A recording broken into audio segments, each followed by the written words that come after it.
Ngayon sa ating pong pangunahing balita, handa po si Pangulong Marcos Jr. na ilabas ang kopya po ng kanyang Statement of Assets, Liabilities and Net Worth o SALN.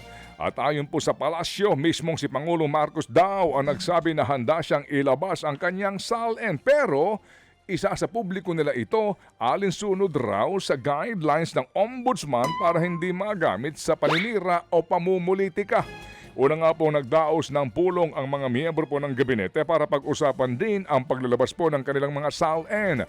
Gaya po ng Pangulo, niliwanag po ng Malacanang na ilalabas din nila ang mga ito alinsunod sa guidelines. Samantala, iniutos ng Pangulong Bongbong Marcos Jr. sa DPWH na pababain ang presyo ng construction materials. Ayon po sa Pangulong Marcos, dapat tapyasan ng hanggang 50% ang presyo ng mga materyales. Hindi raw tugma ang halaga ng mga ito sa kasalukuyang presyo sa merkado. Ayon pa sa Pangulo, nasa 45 billion pesos ang matitipid ng gobyerno kapag nagbawas ng presyo.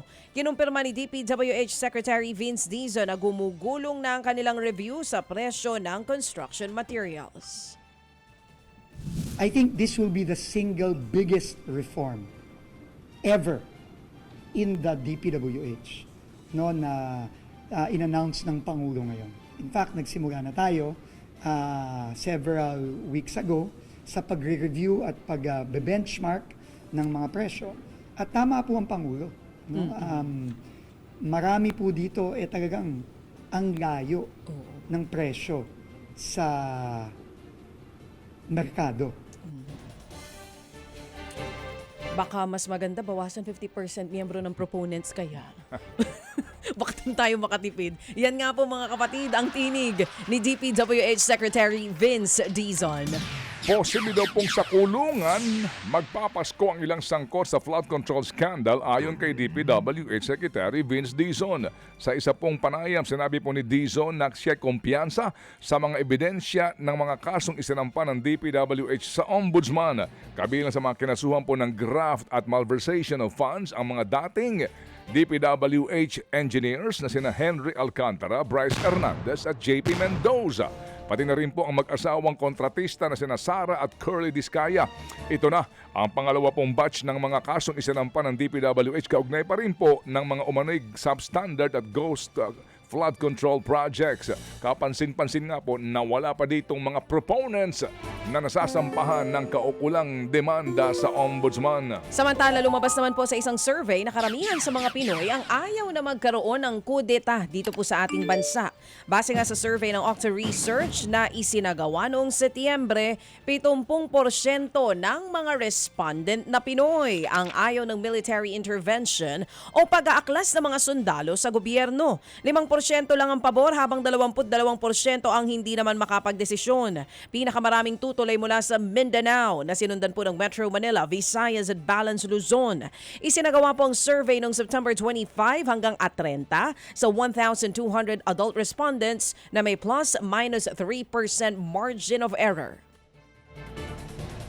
Sa ilang pang tampok na balita, umarangkada po ang 47th ASEAN Summit sa Kuala Lumpur, Malaysia kung saan dumalo rin si Pangulong Bongbong Marcos Jr.